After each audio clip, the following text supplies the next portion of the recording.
қазіргі таңда департамент басшылығымен басталған осы жұмыс сараптама негізінде 24 қиылыстарда участок дейміз ғой, азанғы уақытта, түскі үзілісте, кешке жұмыстар атқарылуда.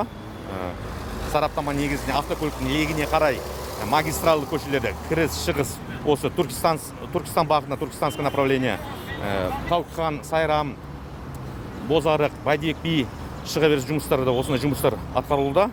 Яғни қолмен жолын реттеу жұмыстары және оған көмек беретін мынау камера, жедел басқару орталығы видеокамералар арқылы басым бағыт, направление автокөліктен легіні айтылып отырып, осы жұмыстар атқарылуда. Кептелістен болдырмау мақсатына, алдын алу және жол көлік оған болдырмау мақсатына.